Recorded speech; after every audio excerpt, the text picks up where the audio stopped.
దేవుని నామానికి మహిమ కలుగుగాక. ఈ అవకాశం ఇచ్చిన మరి మా ఆత్మీయ తండ్రి అయినటువంటి నరసారావు గారికి, మా ఆత్మీయ తల్లి అయినటువంటి సరళమ్మ గారికి మా హృదయపూర్వకమైన వందనాలు తెలియజేస్తా ఉన్నాను. అలాగే మరి మాతో అంటే వారితో కలిసి మేము కూడా సువార్త పరిచర్యలో పాలుపంపులు పొందాం. అది మా సురేష్ అన్న. సువార్త అంటే ఏంటో నేర్చుకుంది సురేష్ అన్న దగ్గర, వాక్యం అంటే ఏంటో నేర్చుకుంది నరసారావు గారి దగ్గర. కాబట్టి మా ఆత్మీయ తండ్రి గారు నరసారావు గారు ఎక్కడికి వెళ్ళినా కూడా ఈ మాట చెప్తూ ఉంటాను. అలా చెప్పడం నాకు ఎంతో సంతోషం. ఎందుకంటే ఈరోజు ఈ స్థితిలో ఉన్నానంటే దానికి ముఖ్య కారణం మరి నరసారావు గారు, వారి ప్రార్థన, మరి అమ్మగారు సరళమ్మ గారు వారు చేసిన ప్రార్థన. అయితే ఇక్కడ చిన్న ప్రార్థన చేసుకుని దేవుని వాక్యంలోకి వెళ్దాం. ఒక చిన్న వాక్యం చదువుకుందాం. అపోస్తుల కార్యము 1వ అధ్యాయం 7-8 వచనాలు చదువుకొని ప్రార్థన చేసుకుని దేవుడు మనతో మాట్లాడలాగున ముందుకు సాగుదాం. అపోస్తుల కార్యము 1వ అధ్యాయము 7-8 వచనాలు.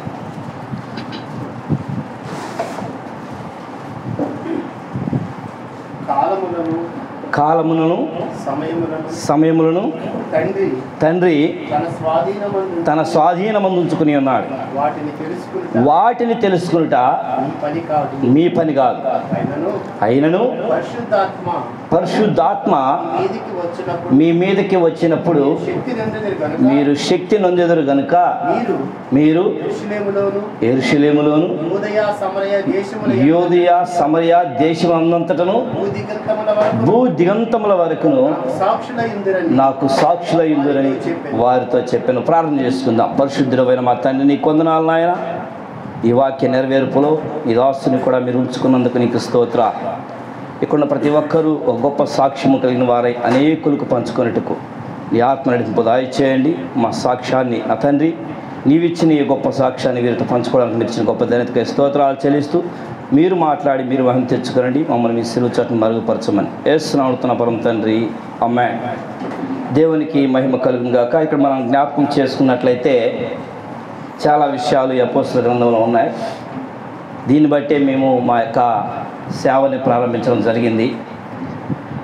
నా పేరు మింజూరు నేరు ప్రసాద్, మాది మడమనూరు.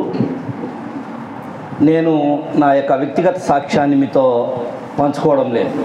ఎందుకంటే ఇక్కడ వ్యక్తిగత సాక్ష్యం గురించి కాదు, కానీ మేము వెళ్ళినటువంటి సువార్త సేవ అనుభవాలను మాత్రమే పంచుకోవడానికి ఇక్కడ సమయం ఉంది. వ్యక్తిగతంగా ఉన్నటువంటి సాక్ష్యాన్ని గురించి కొన్ని ఒక 5 నిమిషాల్లో మీకు తెలియచేసి ఆ తర్వాత ఈ యొక్క పరిచర్యకు పునాది కాబట్టి వ్యక్తిగత సాక్ష్యం లేకుండా సేవా సాక్ష్యం రాదు. కాబట్టి కన్ఫ్యూజ్ అయిపోతాం, ఈయనకి ఎట్లా చేయగలిగాడని. కాబట్టి కొంచెం షార్ట్గా మరి వ్యక్తిగత సాక్ష్యాన్ని మీకు తెలియజేస్తూ మరి సేవా సాక్ష్యాన్ని, సేవా అనుభవాలని మనం ముందుకు సాగుదాం. మత్తయి సువార్త 26:52 వచ్చిన మనం గమనించినట్టయితే మత్తయి సువార్త 26వ అధ్యాయం 52-53 వచనాల్లో యేసు నీ కత్తి నీ వరలో తిరిగి పెట్టుము. చాలు. ప్రియమైన దేవుని బిడ్డలారా, నేను సేవకు రావడానికి దేవుడు నన్ను పిలుచుకున్నటువంటి వాక్యం అండి ఇది. నీ కత్తి తిరిగి నీ వరలో పెట్టుము అని. నేను 9th క్లాస్లో యేసుక్రీస్తు ప్రభువుని నమ్ముకున్నాను. అయ్యగారు చెప్పినట్లుగా నేను సండే స్కూల్కి వెళ్తున్నటువంటి దినాలవి. 9th క్లాస్లో నాకు చాలా డౌట్స్ ఉండేవి. అసలు ఈ ప్రపంచం ఎలా వచ్చింది, మనుషులు ఎందుకు చనిపోతున్నారు, ఇలా అనేక డౌట్స్ ఉండేటివి. ఆ డౌట్స్ అన్నిటికీ మొట్టమొదటిగా పరిశుద్ధమైన బైబిల్ గ్రంథమే సమాధానం చెప్పగలిగింది, కానీ ఈ భూమి మీద ఎవరు నాకు సమాధానం చెప్పలేదు. ఇప్పుడు కూడా మనకు అయ్యగారు అంటున్నారు డిస్కషన్ అని. డిస్కషన్ చేసినప్పుడు మనలో చాలామందికి సాటిస్ఫాక్షన్ కలగనంత మాత్రం మనం బాధపడకూడదు. ఎందుకంటే దేవుడు మనకు ఎంతవరకు అందించాలనుకుంటాడో అంతవరకే తీసుకోవాలి. కొరవ రాలేదంటే దేవుని కొరకు ఎదురు చూడాలి. నిజంగా నీకు ఆశ ఉంటే ఏదో టైంపాస్ కోసం డిస్కషన్ చేయాలంటే నేనే చేయొచ్చు. కాబట్టి దేవుని కొరకు ఎదురు చూస్తున్నప్పుడు దేవుడు నాకు ఇచ్చిన గొప్ప అనుభవం అది. నన్ను సేవకు పిలుచుకున్నప్పుడు అంటే 9th క్లాస్లో నేను ప్రభుని నమ్ముకున్నాను. అయ్యగారికి చర్చి దగ్గరికి వెళ్ళినప్పుడు అయ్యగారిని బాప్తిసం ఏమని అడిగాను. నువ్వు చిన్నపిల్లాడవరా, ఇంతలోకి నీకు బాప్తిసం ఎందుకు అన్నాడు. ఎందుకంటే పరిశుద్ధమైన బైబిల్ అవుతుంది, యేసు రక్తం ప్రతి పాపము కడిగి పవిత్రపరచు. నమ్మి బాప్తిసం పొందినవాడు రక్షించబడు, నమ్మని వానికి శిక్ష విధించబడు. ఈ వాక్యము చాలా గట్టిగా చెప్పేవాడు అయ్యగారు అప్పట్లో. బాప్తిసం లేకపోతే బాప్తిసం పొందండి లేకపోతే మీరు నరకానికి వెళ్తారని చెప్తూ ఉండేవాడు. అందరూ ఎట్లా ఫీల్ అవుతారు నాకు తెలియదు, కానీ నేనైతే చాలా భయపడేవాడిని. అయ్యగారు ఇట్లా నరకానికి వెళ్తా అంటున్నారు ఎట్లా అని. అప్పుడు అయ్యగారిని అడిగాను, అయ్యా బాప్తిసం ఏంటి అయ్యా అంటే, నువ్వు చిన్నపిల్లడు నీకేందుకు బాప్తిసం ఇంతలోకే, నువ్వు చర్చికి చక్కగా ఆ తర్వాత చూద్దామని. లేదన్నా నాకు బాప్తిసం కావాలి అని. మరి 6 నెలలు చర్చికి చక్కగా రారా అప్పుడు ఇస్తాను నీకు అని. సరే అని చెప్పి చక్కగా 6 నెలలు వచ్చాను. అయ్యగారు మర్చిపోయారు, నేను మాత్రం అదే గురి కాబట్టి 6 నెలల తర్వాత మళ్ళా అంటే 6 నెలలకు ఒకసారి అయ్యగారు బాప్తిసం ఇచ్చేవారు అప్పట్లో. అప్పుడు అయ్యగారు మళ్ళీ 6 నెలల తర్వాత మళ్ళీ అయ్యా మీరు బాప్తిసాలు తీసుకునే ఎవరైనా చేపైకి ఎత్తాను నేను ఎత్తాను. అరే నిన్ను కాదురా నువ్వు అందరు ఇంకెవరు చెప్పండి అన్న నాకు పేరు కూడా రాసుకో, నేను చిన్నపిల్లడురా నీకు బాప్తిసం ఇప్పుడు కాదని. లేదా ఇంతకుముందు అడిగితే మీరు ఇస్తా అన్నారన్న అంటే, ఇస్తాలే తొందర ఎందుకు నీకు ఇంతలేకే తీసుకుందోలే చిన్నపిల్లడివి కదా చదువుతున్నాగా చదువుకో అన్నాడు. అప్పుడు నేను అయ్యగారిని బలవంత పెట్టాను, లేదు ఇవ్వాల్సింది అన్నయ్య, నేను చనిపోతే నరకానికి పోతాను మీ వాక్యం చెప్తుంది కదా, పెద్దవాళ్ళ వరకే పోతారా పిల్లకాయలు పోరా, మరి నేను కూడా పోతానేమో నాకు భయం కాబట్టి నేను బాప్తిసం తీసుకోవాలి అన్నాను. అలా అన్నని బలవంతం చేసి అప్పట్లో ఉన్నటువంటి పిచ్చన్న గారి ద్వారా బాప్తిసం తీసుకోవడం జరిగింది. ఆ తర్వాత సురేష్ అన్న వాళ్ళతో పాటు అంటే ప్రతి సువార్తలో సురేష్ అన్న ముందు నాయకుడిగా ఉండి నడిపించేవాడు ఆ దినాల్లో. అప్పుడు ఆ యొక్క సువార్తలకు వెళ్తూ మా ప్రసాద్ అన్న నా సంఘ పెద్దగారు ఉండేవారు, ఆయనతో కలిసి సువార్తకు వెళ్తూ ఉండేవాళ్ళు.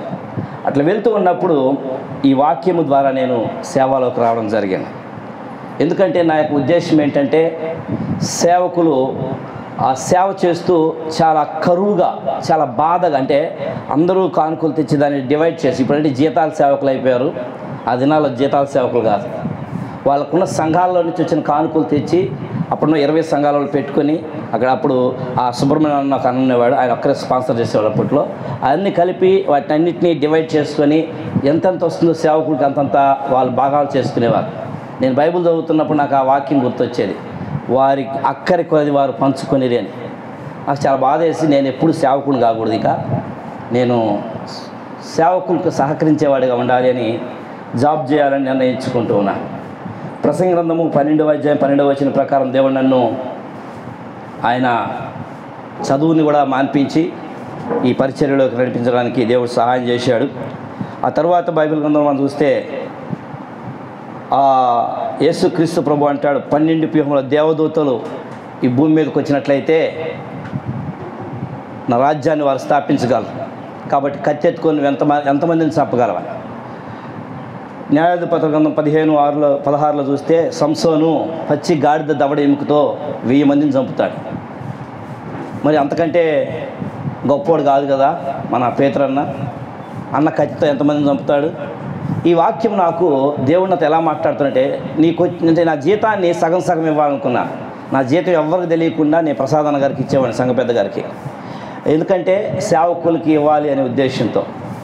అలా చేస్తున్న సమయాల్లో ఈ వాక్యం దేవుడు నాతో మాట్లాడాడు, నీ కానుక కాదు నువ్వే నాకు కావాలి, నువ్వు నా సేవకులను పోషించవేంది, నీకు నిజంగా విశ్వాసం ఉంటే రా నేను నిన్ను పోషిస్తానన్నాడు. దేవుని మీద నమ్మకం అయితే ఉంది, కానీ సేవకు రావాలంటే మాత్రం మళ్ళా భయం వేస్తుంది, ఎందుకంటే ఆల్రెడీ సేవకుల జీవితాలు ముందు కనబడతా ఉన్నాయి. కానీ దేవుడు అంటున్నాడు, నేను ఎవరెవరికి ఎంతెంత ఇవ్వాలో వాళ్ళ పరిస్థితిని బట్టి నేను వాళ్ళకి ఇస్తాను, నీకు నిజంగా నమ్మకం ఉంటే రా అని దేవుడు నన్ను పిలుస్తున్నాడు ఈ యొక్క వాక్యం బట్టి. అప్పుడు నేను దేవుని యొక్క సేవలోకి రావడం జరిగింది. వచ్చిన తర్వాత ఆశ్రయపురం అని దిక్కులేని వారి కొరకు, నేను చెన్నైలో జాబ్ చేస్తున్న సమయాల్లో అప్పుడు ఒక అనాథను సాకాను. ఎందుకంటే నేను మదర్ తెరిసాను బట్టి యేసు ప్రభువును నమ్ముకోవడం జరిగింది. క్రీస్తు శకం క్రీస్తుపురం అనేటువంటి మాటలు మా యొక్క సబ్జెక్ట్లో వచ్చినప్పుడు యేసుక్రీస్తు బైబిల్ తెరవడం జరిగింది. ఎందుకంటే విష్ణు బ్రహ్మ మహేశ్వరుని 3 ఉన్నారు. మేము నాయుడు కుటుంబము, మా అవ్వలు ముత్రాస్ వాళ్ళు లవ్ మ్యారేజ్ చేసుకుని అట్లా ఉన్నారు. ఈ యొక్క ఫ్యామిలీ నుంచి వచ్చాం కాబట్టి నేను కాళికాదేవి భక్తుడిగా జీవించేవాడిని. ఇక అప్పుడు క్రీస్తు పూర్వం క్రీస్తు యొక్క అనేటువంటి మాటల వల్ల నేను ప్రభావితుడయ్యాను. ఈయనెవడు, క్రీస్తు ఎవడు, మాకు 3 ఉన్నారు కదా అని. నాకు బ్రాహ్మణ్ టీచర్ ఒక ఆయన ఉండేవాడు, ఆయన చాలా ఫ్రెండ్లీగా ఉండేవాడు. ఆయనతో మాట్లాడాను నేను, సార్ సోషల్ టీచర్ గారు మత ప్రచారం చేస్తున్నాడు ఇక్కడ, ఏం చేశాడు రా అన్నాడు. నువ్వు మరి ఇంటర్వెల్లో మాట్లాడుకుందాం అని అన్నాడు. సరే ఇంటర్వ్యూకి వెళ్ళాక ఆయన ఒక ప్రశ్న అడిగాడు. ఆ ప్రశ్న ఏంటంటే, నీకు పురాణాలు తెలుసా అని అన్నాడు. ఎందుకంటే నేను ఒక మాట అడిగాను, సార్ క్రీస్తు పూర్వం క్రీస్తు అంటే ఏంటి సార్? యేసు ప్రభు వచ్చి ప్రపంచాన్ని భాగాలు చేశాయంట, ప్రపంచాన్ని రాకముందు BC అని, ప్రపంచం వచ్చినాక AD అని, క్రీస్తు ప్రకారం క్రీస్తు శకం క్రీస్తు పూర్వం అని చెప్తున్నాడు. ఎంత దొంగ మాటలు చెప్తున్నాడు సార్, ఎట్లా నేర్చుకో, ఎట్లా ఎగ్జామ్ రాయాలి సార్ అని. అదేంద్ర ఆయన చెప్పింది నిజమే రా అన్నాడు. అదెట్ట నిజం సార్, మన దేవుళ్ళు కదా సార్ ఫస్ట్ నుంచి ఆయన ఎవడో చెప్తాడేంది. మనకు 3 ఉన్నారు, బ్రహ్మ, విష్ణు, మహేశ్వర, పవర్ఫుల్ గాడ్స్ 3 ఉన్నారు మనకు. వాళ్ళ పేర్లు పెట్టకుండా ఆడెవడో తీసుకొచ్చి యేసు ప్రభువుని పెడితే మనం ఎట్లా ఒప్పుకుంటామని అన్నాను నేను. మీరు చెప్పండి, మీరు నా ఫ్రెండ్ కాబట్టి అడిగాను. అప్పుడు ఆయన ఒక ప్రశ్న అడిగాడు, పురాణాలు తెలుసా నీకు అన్నాడు. తెలుసు సార్ అన్నాడు. ఏంటి చెప్పు అన్నాడు. పురాణాలు అంటే జరిగిన సంగతులు సార్, గత కాలంలో జరుగుంటాయి కదా, వాటిని రాసి ఆ పురాణాలే కదా సరే, ఆ పురాణాల నుంచి వచ్చినలే కదా సార్ మన దేవుళ్ళంతా కూడా అన్నాను. రైట్, కరెక్ట్గా చెప్పావు. మరి పుక్కిటి పురాణాలు తెలుసా అన్నాడు. అయ్యాం పురాణాలు సార్, అవి తెలియదు సార్ నాకన్నా. పుక్కిలి అంటే నోరు, నోట్లో నుంచి పుట్టినవి మన పురాణాలు అన్నాడు. ఆ మాటతో కూడా గుండె పగిలిపోయిందండి. అంటే మన పురాణాలకు ఏం లేదు, చరిత్ర ఎక్కడి నుంచి వచ్చినాయి, ఆ మాటతో కూడా. అంటే ఇప్పుడు దాకా నేను చేసింది నోట్లోంచి వచ్చినాయా, నిజం కాదా అని చాలా బాధ వేసింది. ఆ తర్వాత మాకు చర్చి దగ్గరికి వెళ్ళినప్పుడు బైబిల్ తీసుకొని చదువుతుండగా అసలు వారానికి 7 రోజులు ఎందుకు వచ్చాయి, దేవుడు ఎందుకు మానవుడు చనిపోతున్నాడు, ఎందువల్ల మానవుడు మరి చిన్న పిల్లల వయసులోనే చనిపోతున్నారు, మధ్య వయసులో చనిపోతున్నారు, ఎందువల్ల ఇదంతా జరుగుతున్నారు, బైబిల్ గ్రంథం చదువుతున్నప్పుడు చాలా చక్కగా దేవుడు వివరించడం జరిగింది. కొన్ని ప్రశ్నలు అయ్యగారు ఇప్పుడు డౌట్స్ ఉంటే ఎత్తానని ఇప్పుడు అడిగేవాడు. అంతకుముందు నెల ఊరికి నేను చేపైకి ఎత్తేవాడిని. అందుకని నాకు ఒక చిన్న పేరు కూడా పెట్టేవాడు మా నరసరావణ గారు, రే దుడుకుపోతారు కూర్చోరనేవాడు. ఎందుకంటే ప్రతిదానికి అడుగుతూ ఉండేవాడిని, ఈడికమ్మా వీడికి పుట్టే డౌట్లమ్మా వీడికి అనేవాడు. ఎందుకంటే ఊరికే డౌట్లు అడుగుతూ ఉండేవాడిని. అయితే ఇప్పుడు మన దేవుని బిడ్డలారా, నేను వాక్యం నేర్చుకుంది ఏంటంటే, మన డౌట్లు ఎప్పటికీ కంప్లీట్ కావు, దేవుడి చిత్తం అయితే అవి కంప్లీట్ అవుతాయి. నాకు కొన్ని డౌట్స్ అన్నగారి ద్వారా తీర్చబడ్డాయి, కొన్ని డౌట్స్ కొంతమంది ద్వారా తీర్చబడ్డాయి, కొన్ని డౌట్స్ అలాగే ఉంటుండగా చేస్తున్న సేవా జీవితంలో దేవుడే వాటిని బయలుపరుస్తూ వచ్చాడు. అంతేగాని నాకు ఇప్పుడు డౌట్ వచ్చినది ఇప్పుడు తీరాలంటే అది తీరదు, అది దేవుని చిత్తం అది. అలాగా సేవా జీవితంలో వస్తున్నప్పుడు ఈ ఆశ్రయపురం కూడా పెట్టడానికి దేవుడు సహాయం చేశాడు. ఎందుకంటే మదర్ తెరిసా ద్వారా నేను యేసుక్రీస్తు ప్రభువుని ఆమె చేసిన సేవను బట్టి నేను కూడా చేయాలని ఆలోచనతో యేసు ప్రభువుని నమ్ముకున్నాను. ఎందుకంటే మదర్ తెరిసా గారు చెప్పారు, ఆయన చనిపోతున్నప్పుడు నేను చేసిన సేవ, నా దేవుడు చేసిన సేవ సముద్రం అంత అయితే నేను చేసిన సేవ నీటి బొట్టు అంతానని. అరే ఇదేంద్ర, ఈమె ఇంత గొప్ప సేవ చేసింది, ఈమెలాగా నేను కూడా జీవించాలనుకుంటుంటే ఈమెమంటుందంటే సముద్రం అంత సేవ చేస్తుంది. ఈమె సముద్రం అనుకుంటున్నాను నేను. ఎవరు? మదర్ తెరిసా సముద్రం అంత సేవ చేసింది. ఎక్కడ చూసినా ఆమె మరి అనాథాశ్రమాలు, ఎంతో కుష్టివ్యాధికి మాకు ఒక బుక్కే ఉండేది అప్పుడు, నానిటేల్ బుక్. చాలా సంతోషం వేసింది. కానీ ఆమె చివరికి నన్ను నీరసపరిచేసింది. ఏం నీరసపరిచిందంటే, నా దేవుడు చేసిన సేవ సముద్రం అంత అయితే నేను చేసిన సేవ. అరే ఏం మనుషులు రా వీళ్ళు, నీటి బొట్టు గురించి పెద్ద బుక్ రాశారు, మరి ఆ సముద్రం ఎక్కడ ఉందని అని వెతకడం ప్రారంభించాను. మన సముద్రం గొప్పదా, నీటి బొట్టు గొప్పదా? మరి నీటి బొట్టు గురించి ఒక పుస్తకమే రాశారు, మరి సముద్రం గురించి ఏం రాయాలి? ఈ సముద్రం ఎక్కడుంది? నా దేవుడు సముద్రం అంతా సేవ చేశాను, ఆ సముద్రం ఎక్కడుందని ఎతకడం ప్రారంభించినప్పుడు అప్పుడు మొట్టమొదట నేను చర్చిలో రావడం జరిగింది. అలాగా యేసు ప్రభువులోకి ముందుకు సాగాము. ఇలా చెప్పుకుంటూ పోతే సమయం చాలదు, వ్యక్తిగత సాక్ష్యం నేను చెప్పడం లేదు. అయితే అనాథాశ్రమం పెట్టాను నేను, ఇప్పుడు ఆశ్రయపురం పెట్టాను. అనాథాశ్రమం కూడా పెట్టట్లేదు, ఎందుకంటే అక్కడ సేవకులు ఉంటారు కాబట్టి దానికి ఆశ్రయపురం పెట్టాను. ఆ సేవకులు ప్లస్ అనాథలు కలిసి ఉంటారు. అది కొన్ని వచనాల ప్రకారం దాన్ని పెట్టడం జరిగింది. లేవియకాండం 35:6 వచనం ప్రకారం చాలా వాక్యాలు ఉన్నాయి, వాటిని నేను చూపించట్లేదు కాబట్టి అట్లా ఆశ్రయపురం పెట్టడం జరిగింది. దేవుని చేతి మీద మరొకసారి నా సాక్ష్యాన్ని మీకు పంచుకుంటాను. అయితే సేవా జీవితంగా దేవుని యొక్క సేవా జీవితంలోకి వచ్చినప్పుడు మొట్టమొదటిగా మనం చదువుకున్న వాక్యాన్ని భాగాన్ని బట్టి నేను ఈ బ్రదరన్ ఫెలోషిప్లో నుంచి బాప్టిస్ట్ ఫెలోషిప్లోకి వెళ్ళాను. ఎందుకంటే చర్చి కడుతున్నప్పుడు నేను ఆ చర్చి కట్టడానికి నేను కూడా సహకరిస్తున్నప్పుడు మరి నా ఆత్మీయ తండ్రి నరసరావణ గారు, సరళమ్మ గారు నా మీద చాలా కోప్పడి నన్ను చాలా ద్వేషించారు. ఎందుకంటే ఆ దినాల్లో వాళ్ళు ద్వేషించినప్పుడు నేను చాలా బాధపడ్డాను, కానీ ఇప్పుడు సంతోషిస్తున్నాను. ఎందుకంటే ఏ తండ్రికైనా బిడ్డ బయటికి వెళ్ళిపోతే బాధగా, ఎందుకు ఎక్కడ పాడైపోతాడోనని. ఆ బిడ్డ బాగుపడితే మొట్టమొదటి సంతోషపడేది ఆ తల్లిదండ్రులే కదా. కాబట్టి అలా ఆ దినాల్లో వాళ్ళు బాధపడ్డారు. కానీ దేవుడు పిలుచుకున్నాడు కనుక వెళ్ళినప్పుడు నాకు 2002లో నన్ను రెవరెండ్గా 2002లో నేను సేవలోకి వచ్చాను. 2010లో నన్ను రెవరెండ్గా అభిషేకించారు. అంటే బాప్టిస్ట్లో అట్లా అభిషేకిస్తారు, పాస్టర్గా అభిషేకిస్తారు, తర్వాత రెవరెండ్గా అభిషేకిస్తూ ఉంటారు. అట్లా 2010లో నన్ను రెవరెండ్గా అభిషేకిస్తూ ఉన్నారు. అప్పటికి నేను 4 చర్చెస్లో పాస్టర్గా బాప్టిస్ట్ చర్చెస్లో ఉంటూ ఉన్నాను.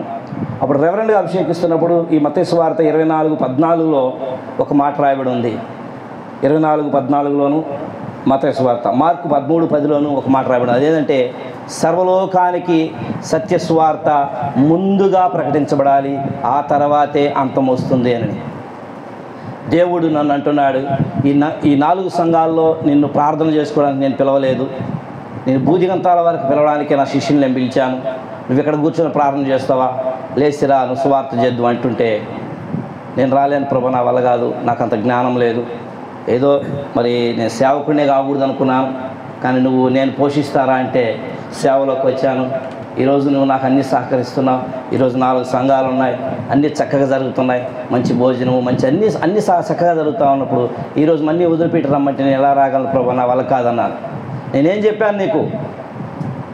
మార్కు సువార్త 16లో మనం చూసినట్టయితే సర్వలోకానికి వెళ్ళి సర్వ సృష్టికి సువార్త ప్రకటించాలి. నువ్వు ప్రకటించట్లేదు, అంతం రావట్లేదు. ఎందుకంటే నా యొక్క సేవా జీవితంలో ఎన్నో అనుభవాలు, ఎన్నో నిందలు, ఎన్నో అవమానాలు, అవి మనుషులకు సగం తెలుసు, దేవునికి పూర్తిగా తెలుసు. నేను చనిపోవాలనుకున్నాను. అప్పుడు దేవుడు ఈ వాక్యంతో దేవుడు బలపరిచాడు. నేను నిన్ను ఏర్పాటు చేసుకున్నాను, మనిషిగా నిన్ను ఏర్పాటు చేసుకుని నువ్వు వదిలిపెట్టురా, నేను నిన్ను దీవిస్తానన్నాడు. సంఘాలు ఒక సంఘం కాదు, 4 సంఘాలు, వారానికి 4 చూసుకునేవాడిని. అవి వదిలిపెట్టరామని దేవుడు చెప్తున్నాడు. ఏదేమైనా సమాధానం వెళ్ళాలని మా పాస్టర్ గారిని వెళ్ళి అడిగాను. అప్పటికి మా అడ్వైట్ జాషువా గారు చనిపోయారు, దినకర్ పాస్టర్ గారు వచ్చున్నారు. అప్పుడు అయ్యగారు దేవుడు నన్ను ఇలా సువార్త చేయమంటున్నాడు, మరి ఆయన దేవుడు పిలిచాడు నన్ను ప్రపంచమంతా చేయమని. నా వల్ల కాదన్నాను. సర్వలోకానికి వెళ్ళమన్నాను కదా, వెళ్ళలే అన్నావు ఏందన్నాడు. నా వల్ల కాదు ప్రభు, నువ్వేమేం చెప్పి నేను మొలేనాను. సరే ఇంకెందుకులే కానీ ఈ దేశం అన్నా చేయన్నాడు. బలివాడు నాయన నాకు తెలుగే చక్కగా రాదు, మరి ఇక్కడ ఈ దేశంలో హిందీ ఎక్కువ ఉంటుందా అంటే అప్పుడు నాకు తెలియదు కాబట్టి మరి నేను ఎక్కడ వెళ్ళగలను. సరే నీ ఆంధ్ర అన్నా చేయన్నాడు. అప్పుడు ఆంధ్ర తెలంగాణ విడిపోలేదు. ఆంధ్ర అంటే మామూలుగా ఉందయ్యా, విశాఖపట్నం నుంచి తడదాకా ఉంది. అసలు హైదరాబాద్ అంటే మా అత్తలు ఊరినోరు, ఒకసారి ఎప్పుడో పోయినాక తర్వాత గుర్తులేదు. ఇదంతా స్వార్థ పడేసి నా వల్ల ఎక్కడ వద్ది, నేను పోలేనన్నా. మరి ఏం చేస్తావు అన్నాడు. ఆ మాట నాకు చాలా బాధ వేసింది. నువ్వు దేనికి పనికి వస్తావు? నాకు ఇంకా దేనికి వచ్చావు సేవకు? నువ్వు ఏం చేయడానికి వచ్చావు? తినడానికా, తిరగడానికా, లేకపోతే గొప్ప పేరు కోసమా? దేనికోసం వచ్చావు నువ్వు అసలు? సర్వలోకానికి వెళ్ళి స్వార్థ ప్రకటించమని చెప్పిన నా శిష్యులకు ఆనాటి నుంచి ఈనాటి వరకు నేను చెప్తున్నాను. మరి నువ్వేం చేస్తున్నావు అని. నా జిల్లా చేస్తా ప్రభు అని. సరే ఎన్ని రోజుల్లో చేస్తావు అన్నాడు. చేస్తా అన్నాను కానీ మళ్ళీ ఎన్ని రోజులు మళ్ళీ కండిషన్ పెడితే నేను అడుగు కుదిరేది అనుకున్నాను. అలా ప్రారంభమైంది ఈ స్వార్థ సేవా అనుభవం. సరే నేను ఒకసారి మ్యాప్ చూసుకుని చెప్తాను. ఎందుకంటే అప్పుడు వరకు నేను మ్యాప్ కూడా చూడలేదు, నెల్లూరు జిల్లా ఎంత ఉంటుందో. చూసుకుంటే అంత ఉంది, ఎన్ని కిలోమీటర్లు ఉందని చూసుకున్నాను. చూసుకున్నాక ఎట్లయితే ఇది 1 సంవత్సరంలో కంప్లీట్ అవ్వచ్చు, కానీ దేవునితో చెప్పిన తర్వాత మళ్ళీ వెనకడిగేయకూడదని 3 సంవత్సరాలు అడిగాను దేవుడిని. 3 సంవత్సరాలు అవసరం లేదు, సంవత్సరం సరిపోద్ది. ఎక్కడ బట్టిన చర్చిలే ఉన్నాయి. అందులో దేవునితో నేను చేసుకున్న ఒప్పందం ఏంటంటే చర్చి ఉన్న దగ్గర నేను ప్రకటించాను. ఎందుకంటే ఆల్రెడీ నువ్వు పెట్టిన సేవకున్నాడు, ఆడన్నాక మనం ఏం పోయి చేసేది ఏముంది, లేని దగ్గర మాత్రమే ప్రకటిస్తానన్నా. సరే వెళ్ళి అన్నాడు. వెళ్ళి చేస్తూ ఉంటే మన నెల్లూరు జిల్లాలో పోతూ ఉంటే వస్తూనే ఉంది జిల్లా. చిన్న స్కూటర్ ఇచ్చాడు. ఫస్ట్ సైకిల్లో స్టార్ట్ చేశాను, తర్వాత చిన్న స్కూటర్ ఇచ్చాడు దేవుడు. స్కూటర్లో నడిచైనా సరే చేయాలనేది ఒక దేవుడితో పెట్టుకుని ఒప్పందం అంతే. దేంతో చేస్తామని ఆయనకు అనవసరం, నాకు అనవసరం. టార్గెట్ ఇచ్చే టార్గెట్ కంప్లీట్ చేయాలంతే. ఎక్కడ చేయాలో తెలియదు. నడుచుకుంటూ అయినా చేయాల్సిందే, బస్సులో టికెట్ కొనుక్కొని పోయి చేయాల్సిందే, లేకపోతే సైకిల్ అయినా చేయాల్సిందే. ఎలా అయితే చేయాలి, టార్గెట్ కంప్లీట్ చేయాలంతే. అయితే దేవుడు అన్నింటినీ అనుకూలపరుస్తూ వచ్చాడు. మొదట బస్సులో వెళ్ళేవాడిని, తర్వాత సైకిల్ ఇచ్చాడు, తర్వాత స్కూటర్ ఇచ్చాడు. అట్లా ఇచ్చుకుంటూ ఆటో ఇచ్చాడు. అట్లా నెల్లూరు జిల్లాలో దాదాపు 807 గ్రామాల్లో చర్చిలు లేని గ్రామాలు చేశాను. కన్నీళ్ళు పడిపోయాయి నాకు, దుఃఖం ఆగలేదు. మా ఊర్లోనే 3 చర్చీలు. నేను అక్కడ అంత చర్చీలు ఉంటాయనుకున్నాను, కానీ చర్చీలు లేని ప్రాంతాలు ఎన్నో ఉన్నాయి. చర్చీలు లేని ప్రాంతాల్లో సేవకి వెళ్ళరు. చర్చి ఉన్న దగ్గరే పాస్టర్ గారు మైక్ తీసుకొని మాట్లాడుతుంటే నాకు ఎప్పుడు వస్తుందో ఆ అవకాశం అని ఎదురు చూసేవాళ్ళు. ఎందుకంటే నేను కూడా అప్పుడు అలా ఎదురు చూశాను కాబట్టి దేవుడు కోరుకునేది ఇలా వాక్యం చెప్పమని కాదు, ఆయన సువార్తను ప్రకటించు. పునాది లేకుండా ఎవడు ఇల్లు కట్టలేడు. ఆ పునాదే సువార్త. సువార్త అనే పునాది లేకుండా ఎవడు దేవుని పరిచర్య చేయలేడు. కాబట్టి ప్రియమైన దేవుని బిడ్డలారా, ఆ సేవ ప్రారంభమైంది. నెల్లూరు జిల్లాలో సేవ పరిచర్య చేస్తున్న సమయంలో దేవుని యొక్క ప్రకటన గ్రంథము 22:17లో ఒక మాట రాయబడి ఉంది. ఏమనంటే చూడండి ఒకసారి, ప్రకటన గ్రంథం 22:17లో,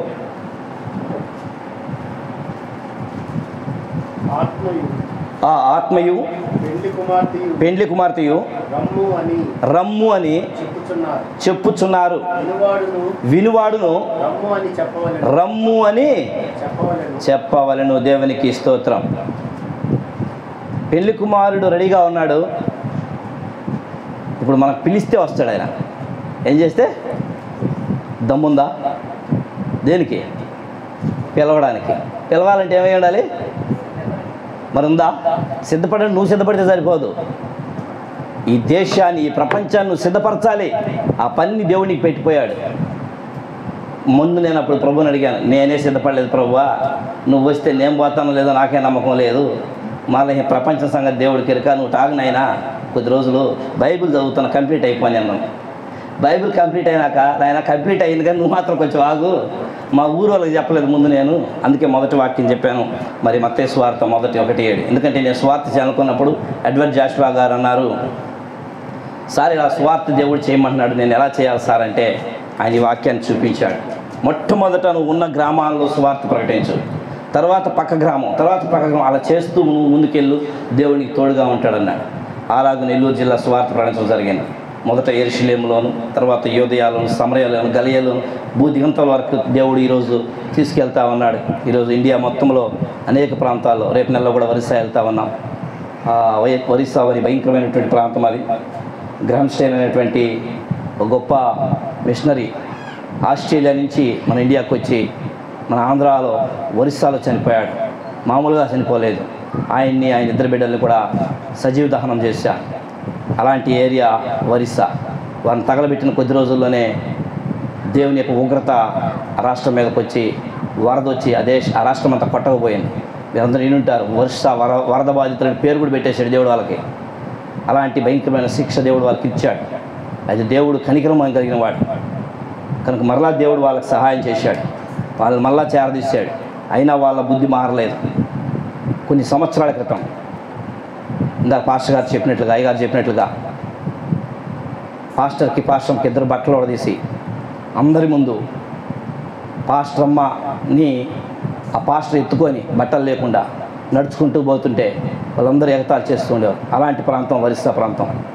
ఈ ప్రాంతానికి చాలా రోజుల నుంచి దేవుడు నన్ను వెళ్ళమని చెప్తుండే కానీ అన్నటువంటి ఇలాంటి సిచ్యువేషన్లు, రెండోది అక్కడ యాంటీ కన్వర్షన్ బిల్ కూడా ఉంది కాబట్టి అక్కడ పోవడానికి నాకేమాత్రం అసలు ఇష్టం లేదు. కానీ ప్రభు మాత్రం వెళ్ళమని ఇది 3వసారి చెప్పడం కనుక ఈ నెల 21 వెళ్ళాలనుకుంటున్నా. అయితే ఈ సేవా పరిచర్యలో ఆడవాళ్ళే కాదు, మగవాళ్ళే కాదు, ఆడవాళ్ళు కూడా హతసాక్షులైన వాళ్ళు ఎంతోమంది ఉన్నారు. నిజంగా ప్రియమైన దేవుని బిడ్డలారా, నేను మిమ్మల్ని కోరుకునేది ఒకటే, నా సాక్ష్యము, నా అనుభవం చాలా తక్కువ, చాలా చిన్నదండి. నా సాక్ష్యం చాలా చెడ్డది ఉండవచ్చు, లేదా నా సాక్ష్యం మీకు అర్థం కాకపోవచ్చు. కానీ మీరు ఇది అయిపోయిన తర్వాత ఎప్పుడైనా సరే మీరు ఖాళీగా ఉన్నప్పుడు, చాలామంది దగ్గర సెల్ ఫోన్స్ ఉంటాయి, టీవీలు ఉంటాయి, దయచేసి మీరు ఎప్పుడైనా చూడాలి అని అనిపిస్తే హతసాక్షులను చూడండి. వారు నీ కోసం చనిపోయిన వారు. హతసాక్షులు నువ్వు ఎప్పుడైతే చూస్తావో దేవుడు నీ హృదయంలో కార్యం చేస్తాడండి. నీ కోసం కష్టపడ్డ వ్యక్తులు వాళ్ళు, నీ రక్షణ కొరకు ప్రాణం పెట్టిన వారు. మన దేశానికి సువార్త తోమా ద్వారా వచ్చిందని మన అందరికీ తెలుసు. కానీ ఆయన ఎలా చనిపోయాడు అనేది ఎవరికి అందరికీ తెలియదు, కొంతమందికే తెలుసు. కాబట్టి ఈ దేశం కోసం ఎంతమంది చనిపోయారు, ఎక్కడెక్కడి నుంచో వచ్చి చనిపోయారు. మరి ఈ దేశంలో పుట్టి పెరిగిన నీ పరిస్థితి ఏంటి? ఒక్కసారి మనం ఆలోచించుకుంటే మన ఒళ్ళు, నాకైతే నా రోమాలు లెక్కపడొస్తాయి.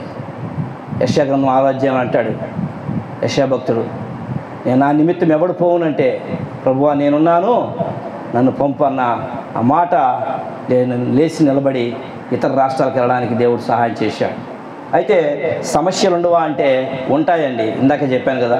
కానీ అవి మనకు ముట్టకుండా చూసుకునే దేవుడు మన ప్రభు. వరుసగా నాకు దాదాపు 5-6 సన్నివేశాలు జరిగాయి ఈ సేవా జీవితంలో.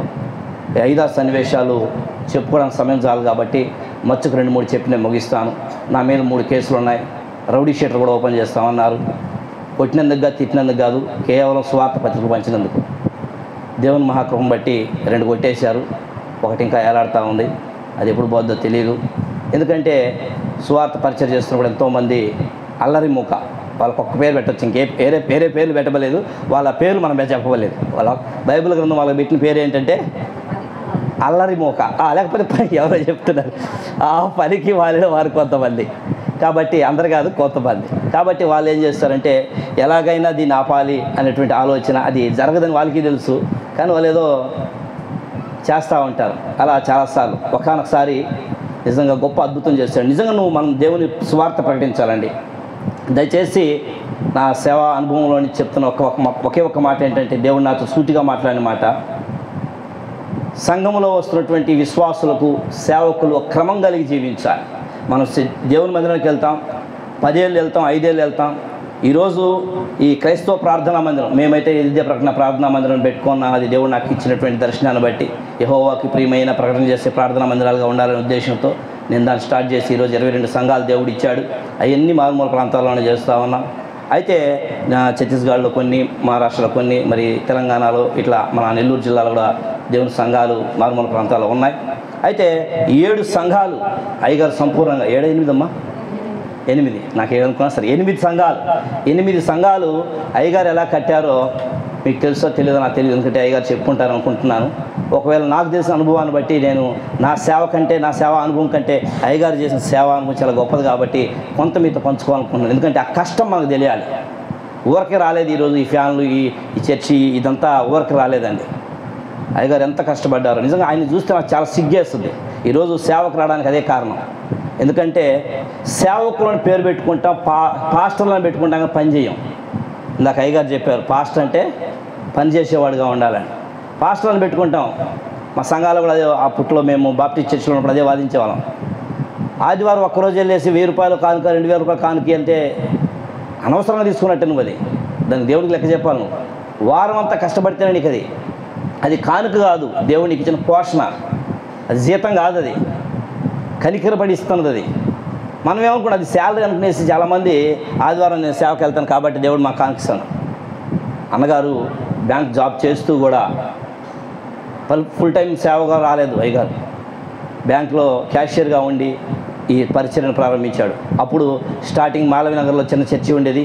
ఆ చర్చిలో అయ్యగారితో మాకు పరిచయం ఉండేది. అప్పటి నుంచి మా అవ్వగారు ముందు నమ్ముకున్నారు అయ్యగారు చెప్పినట్లు. ఆ తర్వాత మా అమ్మ, నేను అందరూ నమ్ముకున్నాము. అలా దేవుళ్ళో ఎదుగుతూ ఉన్నాము. ఆ తర్వాత మొట్టమొదటగా అయ్యగారు ఆ మాలవీనగర్లో చేస్తూ ప్రార్థన కూడిక జరిగిస్తూ మొట్టమొదటి చర్చి మడమనూరులో కట్టడం జరిగింది. అందుకే అయ్యగారు ఎప్పుడు అంటుంటాడు మడమనూరు తల్లి సంఘం అని. కాబట్టి అలా ప్రారంభమై ఈరోజు 8 సంఘాలు కట్టబడ్డాయంటే దాని వెనక అయ్యగారి, అమ్మగారి యొక్క కన్నీరు ఉంది అన్న విషయాన్ని మనం మర్చిపోకూడదు. మీకు ఇప్పటికి కూడా ఇంత వయసులో వారి ఆరోగ్య పరిస్థితులు బాగలేకున్నా కూడా గృహదర్శనాలు చేస్తూ ఉంటారండి వారు. నేను అడిగేది ఒకటే, నాకున్న బాధ ఒకటే ఏంటంటే, సంఘంలో ఉన్నటువంటి సంఘస్థులు లేక సేవకులు మన ఊరి గురించి మనకు గ్రిప్ ఉందా? ఎవరో మరి పాస్టర్ గారు వస్తారు, లేకపోతే నరసరావన్న గారు వస్తారు, ఆయన వచ్చినప్పుడు జరిగిపోతుంది అనుకుంటామా? ఒకసారి ఆలోచించదు. అలా వాటిలో నుంచి వచ్చిందే ఈ సేవా అనుభవం ప్రియమైన దేవుని బిడ్డలారా. ఎందుకంటే అది వాళ్ళకి దేవుడిచ్చిన భారము, ఆ భారం మనకు దేవుడు ఇవ్వడా? మనం చేయట్లేదు అంతే. ఆయన ఇస్తాడు. కానీ ఇందాక అన్నారు దేవుడు ఎవరిని పంపిస్తాడని. నువ్వు పోవడానికి సిద్ధంగా ఉంటే పంపించడానికి రెడీగానే ఉన్నాడు. ఎవడి సామర్థ్యమును బట్టి వాడిని పంపిస్తాడే. నువ్వు బాగాలేదంటే నీ సామర్థ్యం లేదని అర్థం. నువ్వు సేవకుడుగా, కాపరిగా, లేక నువ్వు ఒక విశ్వాసిగా ఉండలేదు అంటే నువ్వు దానికి పిలవబడలేదని అర్థం. నీకు ఆ సామర్థ్యం లేదు. నువ్వు విశ్వాసగా ఉండడానికి పనికిరావు, అందుకే నువ్వు విశ్వాసకి రావట్లేదు. నువ్వు సేవకుడుగా ఉండడం పనికిరావు, అందుకే నువ్వు సేవకుడు కావట్లేదు. నువ్వు స్వార్థకుడుగా ఉండడం పనికిరావు, అందుకే నువ్వు స్వార్థకుడు కావట్లేదు. అంతేగాని ప్రభు నన్ను పిలవలేదు, నేను రాలేదు. ప్రభు పిలిస్తే వస్తాడు. ప్రభు అందరినీ పిలుస్తున్నాడు, భూదిగంతంలో అందరినీ పిలుస్తున్నాడు. ప్రతి ఒక్కరు నా శిష్యులు కావాలని పిలుస్తున్నాడు. ఈ సేవా జీవితంలో నేను చెప్తున్న సాక్ష్యం అండి. ఆదిలాబాద్ జిల్లాలో ఆదిలాబాద్ జిల్లాలో మేము సువార్త ప్రకటిస్తూ ఉన్నాం. మార్నింగ్ కాలంలో మమ్మల్ని అందరినీ పట్టుకున్నారు. 11 మంది సేవకులు అప్పుడు అందరూ పురుషులమే, ఒక 2 స్త్రీలు ఉన్నారు. అందరిని తీసుకెళ్ళి గ్రామ చావిళ్ళు వేసేసి పెట్రోల్ పోసి తగలబెట్టాలనుకున్నారు. ఒక పక్క చెప్పులతో కొడుతూ ఉన్నారు. మాకు అది మొట్టమొదటి అనుభవం అది. అప్పుడు నాకు చాలా భయం వేస్తుంది. అయితే అక్కడ విచిత్రం ఏంటంటే అందరినీ కొడుతున్నారు కానీ నన్ను మాత్రం కొట్టట్లేదు. అందరి దగ్గర సెల్ ఫోన్స్ పెరుక్కున్నారు, నా దగ్గర పెరుక్కోవట్లేదు. నేనే సెల్ ఫోన్ ఇద్దామని జేబులో చేయబెట్టాను. వెంటనే ఆత్మ చెప్తుంది, వాళ్ళు అడగకపోతే నీకెందుకు తొందర, ఆగి ఆలోచించంటుంది ఆత్మ. వెంటనే అయ్యగారు చెప్పిన వాక్యం గుర్తొచ్చింది. నరసరావణ్ గారు చెప్పేవారు, సొదొమ గొమొర్రా పట్టణం గురించి చెప్పినప్పుడు లోతును దేవుడు ఎలాగో బయటికి తీసుకొచ్చాడు. ఇప్పుడు నేను ఒక లోతుని ఎందుకు కాకూడదు?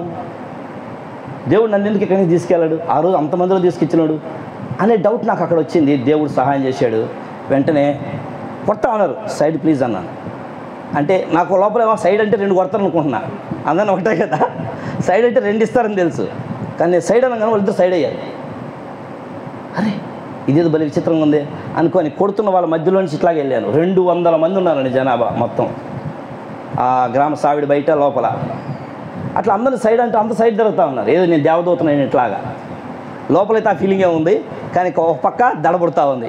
దొరికితే మాత్రం పచ్చడే. ఎందుకంటే వాళ్ళని కొట్టిన కొట్టుడు కంటే నా కొట్టుడు ఇంకా ఎక్కువగా అవుతుంది. సరే మొత్తానికి అందరూ బయటకు వచ్చేసారు. నేను బయటకు వచ్చేసాను. బయటకు వచ్చేసాక ఒకసారి తిరిగి చూసుకు ఏమో జనాభా 200 మంది. ఉదయాన్నే 8 గంటలప్పుడు పట్టేశారు మమ్మల్ని. ఎక్కడికి ఆగకూడదు అనుకొని ఒక 2 అడుగులు ముందుకేశాను. ఆ తర్వాత పేతురు వాక్యం గుర్తొచ్చింది. ఏందో తెలుసా, నేను ఇది కలయా నిజమా అని బయటకు వచ్చాక నాకు ఒక డౌట్ వచ్చింది. మనం అందరం 11 మంది కదా, అక్కడ కేకలు నిలబడతా ఉన్నాయి, లోపల కొట్టుకునే కేకలు ఒక పక్క నిలబడతా ఉన్నాయి. ఏయ్ ఎవర్రా, ఎవరెవరు వచ్చారా, ఎవరిని పిలిపించారు రెండించే, ఎవరు రమ్మన్నారు రా ఆడారు. ఓహో ఇప్పుడు వీళ్ళు అంటారు మేము 11 మంది అని. ఆడ ఎంతమంది వెళ్తారు? 10 మంది. మిగతా వాడు అక్కడంటే ఉంటాడు. అప్పుడు పడతాయి నాకు ఇప్పుడు దెబ్బలు. కానీ అక్కడి నుంచి పరిగెత్తడం ప్రారంభించి పక్కనే ఉన్న ఫారెస్ట్లోకి వెళ్ళిపోయేసి రోడ్డు మీద వెళ్తే కొడతారని అక్కడి నుంచి అట్లా దాటుకొని పోలీస్ స్టేషన్కి వెళ్ళా. పోలీస్ స్టేషన్కి వెళ్తే ఆల్రెడీ వాళ్ళు ఎస్ఐకి చెప్పే కొడుతున్నారు. ఇక దాని గురించి ఎక్కువ చెప్పట్లేదు మీకు.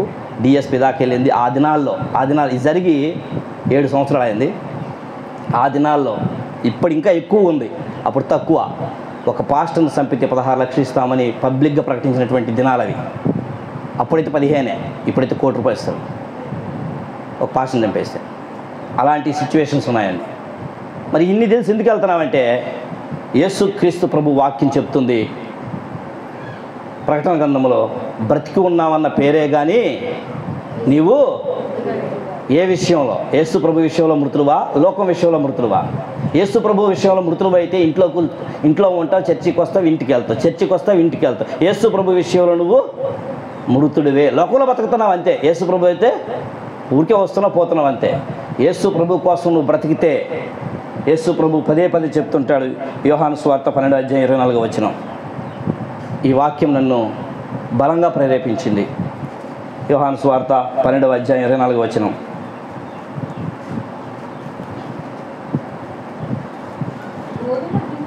గోధుమ గింజలు భూమిలో పడి చావ కుండిన ఎడల అది ఒంటిగానే ఉండును. అది సచ్చిన ఎడల విస్తారముగా ఫలించును. తన ప్రాణమును ప్రేమించువాడు దానిని పోగొట్టుకును. ఈ లోకములో తన ప్రాణము ఎక్కడండి? ఈ లోకములో తన ప్రాణమును ద్వేషించువాడు నిత్య జీవము కొరకు దానిని సంపాదించుకుంటాడు. నా చావు నాకు తెలుసండి. మీకు తెలుసా మీ సావు? ఈ సావు నీకు తెలిసినప్పుడు నిజమైన క్రైస్తవుడు అవుతావు. నా చావు నాకు తెలిసి ఎవడో ఒకటి చంపేస్తాడు. నేనైతే మామూలు సావను. దానికి సిద్ధపడి సేవ చేస్తున్నాను. ఎందుకంటే నా ప్రభు మామూలు చావలే, మా అన్నలు మామూలు చావలే, నా గురువులు మామూలు చావలే. మరి నేను ఎందుకు మామూలు చావాలి? వాళ్ళ వంశంలో పుట్టినోడిని. యేసుప్రభు మామూలు చావలేదు, ఆయన శిష్యులు మామూలు చావలేదు. మరి నేను మామూలు చేస్తే ఎంత ఇన్సల్ట్ నాకు. కాబట్టి వాళ్ళకంటే ఇంకా ఘోరంగా చావాలని నా ఆశ.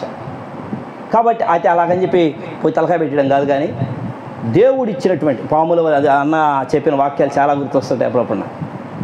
పాముల వలె వివేకులను పౌరం వలె నిష్కపటం. నిజంగా ఆ సమయంలో మా కేసు హైకోర్టు లాగా పోయింది. సుప్రీంకోర్టు లాయర్ గారు ఫోన్ చేస్తే అప్పుడు వదిలిపెట్టారు అక్కడి నుంచి. అంత పెద్ద ఇష్యూ అయింది, దాని గురించి చెప్పట్లేదు మీకు, ఎందుకంటే చాలా సమయం పడుతుందని. మచ్చుకు మరలా చెప్తాం. అక్కడ వెళ్ళిపోయాక మరలా మరుసటి నెలలో సిద్దిపేట జిల్లాకి వెళ్ళాం. అక్కడ మళ్ళా పట్టుకున్నారు. పట్టుకోగానే పోలీస్ స్టేషన్లో పెట్టంగానే నిజంగా నాకు ఎంత ఆనందమో తెలుసా.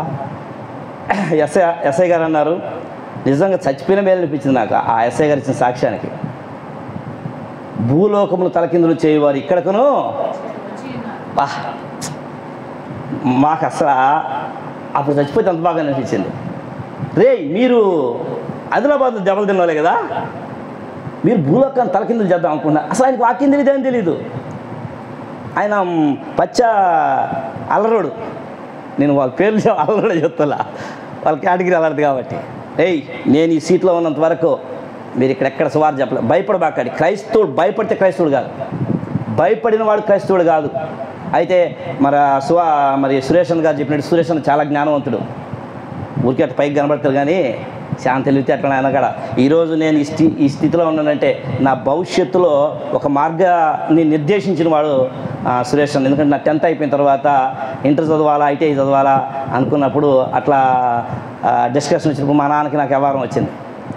అప్పుడు సురేష్ అనే నా జీవితాన్ని ఒక దారిలో పెట్టాడు. ఇట్లా బాగుంటుందని సలహా ఇచ్చాడు. అన్నగారు గుర్తుందో లేదు కానీ నాకు బాగా గుర్తుంది. అప్పుడు అలా దేవుడు మంచి తెలివితేటలు అన్నగారికి ఇచ్చాడు. కాబట్టి ప్రేమ దేవుని బిడ్డలారా, ఈ యొక్క వాక్య ప్రకారం నాకు భలే సంతోషం వేసింది. ఆ ఎస్ఐ గారు ఆయన అన్నాడు, సిఐ గారు ఏమనంటే, ఈ కుర్చీలో ఈ సీట్లో నేను అంతవరకు ఎట్ట స్వార్థ పడేస్తారు చూస్తాను రా అన్నాడు. కానీ అదే సిఐ గారు కరెక్ట్గా 3 నెలలు గడవకముందే ప్రజెంట్ ఈ రోజుకి కూడా సెంట్రల్ జైల్లో ఉపసలకి పెడుతున్నాడు. ఇప్పటికీ దాదాపు 6 సంవత్సరాల పైన అయింది. ఆయన మాట చెప్పి పాపం అనిపిస్తుంది ఆయన చూస్తే. భలే కొట్టాడండి. ఎట్లా కొడతారో తెలుసా, టైర్ లోపల రబ్బర్ వస్తుంది, టైర్ బెల్ట్లు అంటారు వాటిని. వాటిని తీసుకొచ్చి పాపం ఎస్ఐ గారు మంచివారు కానీ ఆయన ఉద్యోగం పోద్దని ఇక ఆయన ఫస్ట్ ఒక చిన్న దెబ్బ కొట్టాడు. ఏరా నీ మేనమామ అల్లుడు అయినా అని అన్నాడు. అప్పుడు కోపం వచ్చింది ఆయనకి. ఎందుకంటే ఎస్ఐ గారిని ఇన్సల్ట్ చేసి ఆయన ఎంత ట్రైనింగ్ చేసినాడు. సిఐ గారు ఇన్సల్ట్ చేసి ఎట్లుంటుంది అంటే వాళ్ళ కనికరం కలిగింది ఎస్ఐ గారికి. పాపం వీళ్ళు మంచివాళ్ళు, వాళ్ళు ఏం పాపం దేవుడి మాటలు చెప్పడానికి కదా వచ్చారని. కానీ ఒక మాట అన్నాడండి కానిస్టేబుల్, ఇప్పటికి మర్చిపోలేకపోతున్నా ఆ మాటని. ఎవడరా మిమ్మల్ని పాస్టర్ అనింది, మీరు పాస్టర్లా అన్నాడు. అవును సార్ మీ పాస్టరే సార్, మీకు ఆ డౌట్ ఎందుకు వచ్చింది, బైబిల్ ఏ క్వశ్చన్ కావాలని చెప్తాను. అది కాదంట్రా, నేను కూడా చర్చికి వెళ్తాను రా అన్నాడు ఆయన కానిస్టేబుల్.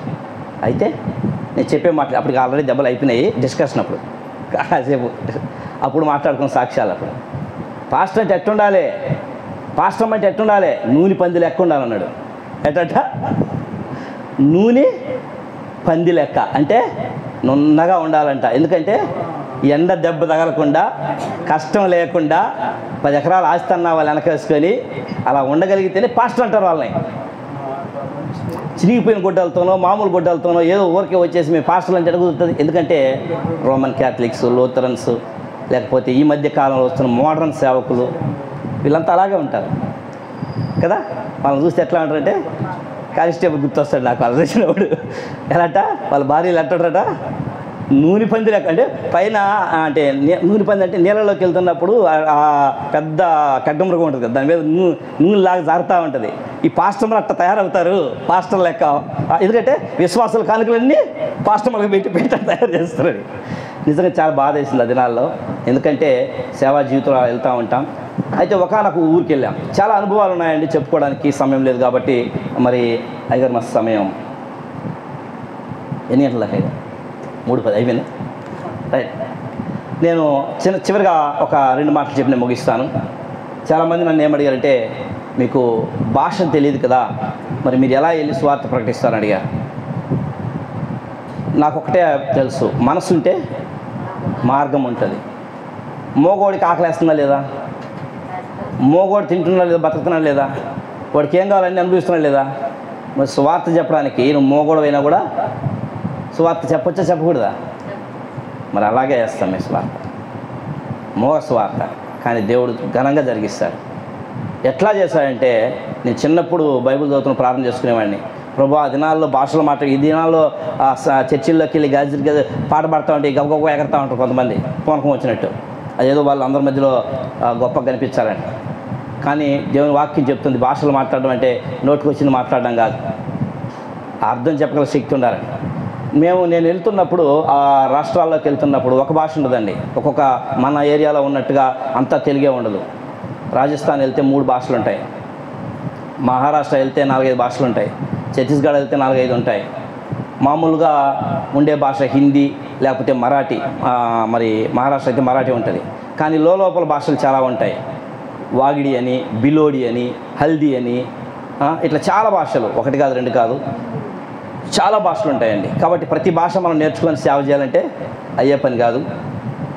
కాబట్టి దేవుని కొరకు వాడబడాలని ఒక ఆశతో ముందుకెళ్తున్నప్పుడు మేము ప్రతి ఇంటికి మరి ట్రాక్స్ డిస్ట్రిబ్యూషన్ చేస్తూ మామూలుగా మామూలు ప్రాంతాలందరికీ వెళ్ళం. మేము ఒక ఉన్నతమైన ప్రాంతాన్ని ఎన్నుకుంటాం. అదేంటంటే మారుమూల ప్రాంతాలు, ఎక్కడైతే యేసు క్రీస్తు ప్రభు గురించి పూర్తిగా తెలియని ప్రాంతాలు ఉంటాయో, ఎన్నడూ దున్నని బీడు భూములు దున్నుడి, లేక ఆహారము నీళ్ళ మీద వేడి చాలా జన్మల తర్వాత కనబడునని ఆ యొక్క వాక్యాన్ని ఆధారం చేసుకుని ఎక్కడైతే సువార్త ప్రకటించని ప్రాంతాలు ఉంటాయో ఆ ప్రాంతాలకు వెళ్తూ ఉంటాం.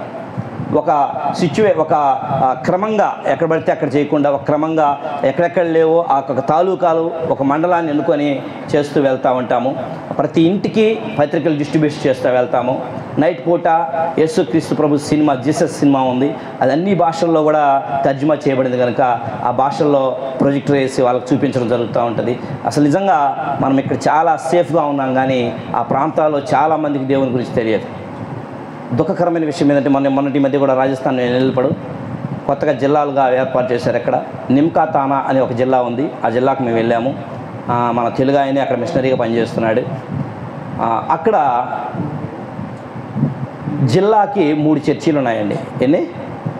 మన నెల్లూరు జిల్లాలో 10,000 చర్చీలు ఉన్నాయి. 10,000 ఎక్కడ, 3 ఎక్కడ? ఎందుకు వచ్చింది ఈ తారతమ్యం అంటే చేసిన దగ్గరే చేసుకుంటుంటాం. ఒక పాస్టర్ గారు సేవ చేస్తుంటే మళ్ళీ వెళ్ళి అక్కడ పక్కనే ఇంకొక పరిచర్య మొదలు పెట్టడం. కాబట్టి ప్రియమైన దేవుని బిడ్డలారా, కనీసం మనం చేస్తున్న మందిరాల్లో ఆ చుట్టుపక్కల గ్రామాల్లో గుండె మీద చేసుకుని చెప్పగలమా?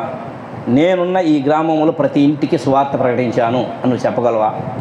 నేను చెప్పగలను. నేనున్న ఈ మండలంలో నేను సువార్త ప్రకటించాను నువ్వు చెప్పగలవా? నేను చెప్పగలను. నేనున్న ఈ జిల్లాలో దేవుని గురించి తెలియని వారికి నేను ప్రకటించాను నువ్వు చెప్పగలవా? నేను చెప్పగలను. ముమ్మారు ప్రకటించాను. 3 సార్లు తిరిగాను నెల్లూరు జిల్లాని, డోర్ టు డోర్. ఈరోజు రాష్ట్రాలు చేశాను. తర్వాత ఈరోజు దేవుడు అనేక రాష్ట్రాలకు తీసుకెళ్తున్నాడు. బీహార్ వెళ్ళాం. బీహార్లో భయంకరమైన పరిస్థితి. అక్కడ తినడానికి తిండి ఉండదు.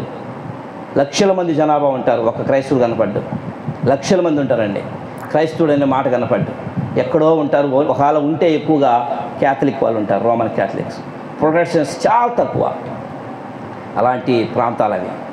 కారణం ఏమంటే ఒక్కరిని కొడితే పక్కన అందరూ ఇంక బారు. అది బాగా పబ్లిక్ అయిపోతుంది. ఏమని, అబ్బో ఆ పక్క బలే కొడుతున్నారట, ఆ పక్క బలే కొడుతున్నారట. మా సురేష్ అన్న చెప్పాడు, మరి నేరు ప్రసాదం గారు చెప్పారు, అక్కడ చాలామంది కొడుతున్నారని చెప్పే దేనికి తెలుసా? దెబ్బలు మిగిలిన నీకు కావాలా వద్దా అని ఎంతమంది కోరుకుంటారు? కావాలని కోరుకునేవాడే ఆయనకి ఇష్టమైన బిడ్డ, దేవుని బిడ్డ. అదే ఇందాక వాక్యం చదువుకున్నాం. గోధుమ గింజ పడి చావకపోతే, యేసు ప్రభు అనే ఒక గోధుమ గింజ చచ్చింది, 12 విత్తనాలు మొలిసినాయి. 12 చచ్చాయి, 120 మొలిసినాయి. 120 చచ్చాయి. ఇందాక అయ్యగారు చెప్పారు మొట్టమొదటి ప్రసంగంలో 200 సంవత్సరాలు మరి లేదు అని, సంఘం లేదనండి. మొట్టమొదటి సంఘం ఎక్కడ కట్టబడ్డారని ఎవరు అడిగారు? రోమా సామ్రాజ్యంలో కట్టారు, కాన్స్టెంట్ చక్రవర్తి కాలంలో. చర్చి వేరు, సంఘం వేరు. కట్టిన చర్చి అప్పుడు రోమన్ క్యాథలిక్స్ కట్టిన మొట్టమొదటి చర్చి అది. చర్చి అనేది అప్పటివరకు లేదు. 200 సంవత్సరాలకు చర్చి లేదు. ఆ తర్వాత కాన్స్టెంట్ చక్రవర్తి దాన్ని యేసుక్రీస్తు ప్రభు దర్శనాన్ని బట్టి ఆయన చర్చి స్టార్ట్ చేయడం జరిగింది. మన ఇండియాలో మొట్టమొదటి చర్చి కేరళలో కట్టడం జరిగింది. చర్చెస్ వేరు, సంఘాలు వేరు. సంఘాలు యేసుక్రీస్తు ప్రభు చనిపోయిన వెంటనే సంఘంగా కూడుకున్నారన్న విషయాన్ని అయ్యగారు అప్పుడే మనకు త్యాగతలను చేసేశారు. కాబట్టి సంఘము ఎప్పుడో ఏర్పడింది, చర్చెస్ 200 సంవత్సరాల తర్వాత ఏర్పడ్డాయి. సేవ ఇప్పుడు చేయాలి. సంఘం అప్పుడు ఏర్పడింది, చర్చిలు అప్పుడు ఏర్పడ్డాయి, సేవ ఇప్పుడు చేయాలి. ఎందుకంటే ఇప్పుడు చేయకపోతే ఇంక రేపు నువ్వు చేయడానికి భూమి మీద ఉండవు. ఎందుకంటే already time is over, time అయిపోయింది. ఎక్కడ చూసిన దేశాలు రెడీగా ఉన్నాయి. ఈరోజా రేపా, ఈరోజు నైట్కి చచ్చిపోయినా కూడా డౌట్ లేదు, ఎందుకంటే అంత రెడీగా ఉన్నారు. ఇలాంటి సమయాల్లో దేవుని స్వార్థ ప్రకటించాలన్న మనస్సు నీకుంటే చాలు, నీ సాక్ష్యం చెప్తే చాలు, దేవుడు నీకు చేసిన అద్భుతాలు చెప్తే చాలు.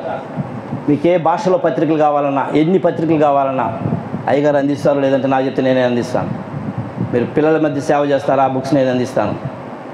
దేనికైనా రెడీగా ఉన్నాం మేము. అయితే సంఘాన్ని పెంచే విషయంలో మీరందరూ బాధ్యత తీసుకోవాలి. అయ్యగారు ఎప్పుడూ ఒక మాట అంటాడు, ఆత్మలు ఒక ఆత్మను మీరు రక్షించాలి, ఒక ఆత్మను తీసుకురావాలి అని చెప్పడమే కానీ మనం చేస్తున్నామా? ఆలోచన చేయండి ప్రియమైన దేవుని బిడ్డలారా. మన గ్రామానికి మనం చెప్పే ఒకే మాట, ఎవరు వినరు సార్, వినరని నువ్వు ఎలా స్టేట్మెంట్ ఇస్తావు చెప్పకుండానే?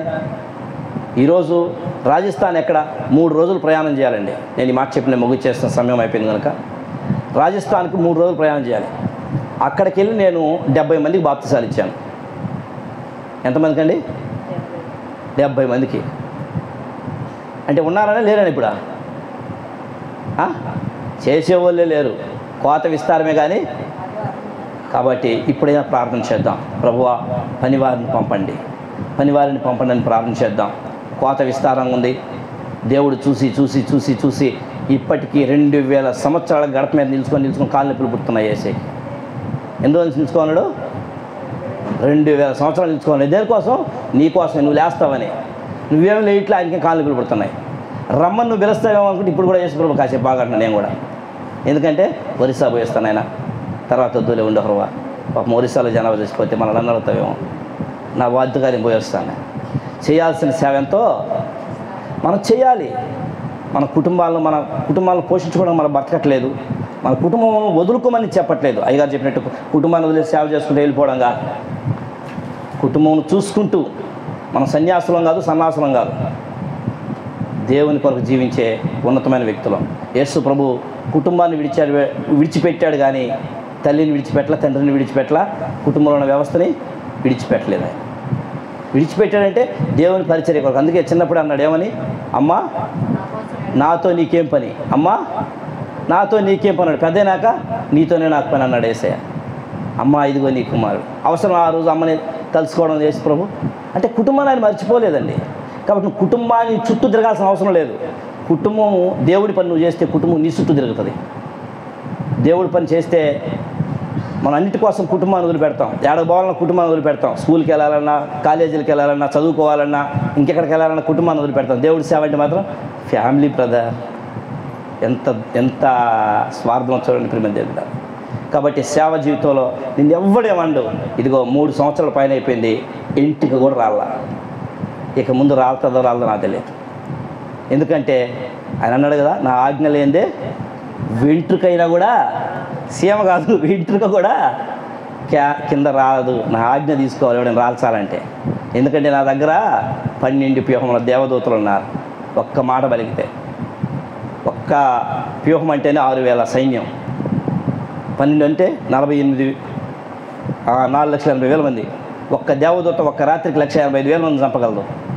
మరి 4,85,000 మంది దేవదూతలు దిగినారంటే పరిస్థితి ఏందో అర్థం చేసుకోలేగా. అలాంటి శక్తి మనం అనుకుంది కానీ దాన్ని కప్పెట్టి పెట్టామంతే. మన పవర్ వాళ్ళకి తెలియదు. ప్రార్థన చేస్తే రాజ్యాలే మారిపోతాయి. కానీ దేవుని కృప మన మీద ఉంది. సువార్త ప్రకటించాల్సిన భారం మన మీద ఉంది. కనీసం నువ్వు ఉన్న గ్రామాన్ని, నీ పక్కనున్న గ్రామాన్ని నీ సంఘానికి నడిపిస్తున్నావా? సంఘం అనేది కేంద్ర స్థానం, పరలోకపు గవి, అక్కడ నడిపించాలి. అట్టి కృప దేవుడు మనకు దయచేసి. మేము ఎక్కడ ఏ ప్రాంతాలకు వెళ్ళినా సువార్త ప్రకటించి అక్కడ పాస్టర్ గారికి అప్పచెప్పి వచ్చేస్తూ ఉంటాం. కాబట్టి ఇక్కడున్న ప్రతి ఒక్కరు కూడా మా సాక్ష్యాన్ని పంచుకోవడం ముఖ్య ఉద్దేశం ఏంటంటే సువార్తను మనం కొనసాగించాలి. ఇప్పుడు మీరు అందరూ కలిసి రేపు నాతో కూడా ఒరిస్సాకు రమ్మని చెప్పట్లేదు. రాగలిగిన దమ్ము ధైర్యం ఉంటారండి. తిరిగి వస్తామని ఆశ పెట్టుకునే వాళ్ళు ఇతర రావద్దు. దేవుడు మనకిచ్చిన సామర్థ్యాన్ని బట్టి, దేవుడిచ్చిన పిలుపుని బట్టి, దేవుడిచ్చిన ఆ యొక్క శక్తిని బట్టి నువ్వు రాగలిగితే ఓకే. రాలేకపోతే నువ్వు ఉన్న ప్రాంతంలోనే, నీ ఊర్లోనే ఎంతోమంది నువ్వు వెళ్ళనటువంటి కుటుంబాలు ఎన్నో ఉన్నాయి. మేము కట్టే చర్చి దగ్గర మా విశ్వాసాలకు అదే చెప్తాను నేను. నీ ఊరిలో ప్రతి ఇంటికి నువ్వు వెళ్ళావా? వెళ్ళలేదు సార్. మరి వెళ్ళకుండా వాళ్ళు నమ్ముకోలేదు, నువ్వు ఎడ చెప్తావు? వెళ్ళి పత్రిక ఇచ్చి చెప్పేసిరా. వాడు నమ్ముకోకపోతే అప్పుడు నేను ఈ ఊరు మొత్తం చెప్పాను సార్, నేను చెప్పాను సార్, మేము చెప్పాను సార్, కాదు మేం కాదు, మేమంటే రాంగ్, అది నేను చెప్పాను సార్. నేను ఒక్కదాన్నా? అవును, నువ్వు ఒక్కదానివే కదా పరలోకం పోయేది, మరి సువార్త ప్రకటించాల్సి కూడా నువ్వు ఒక్క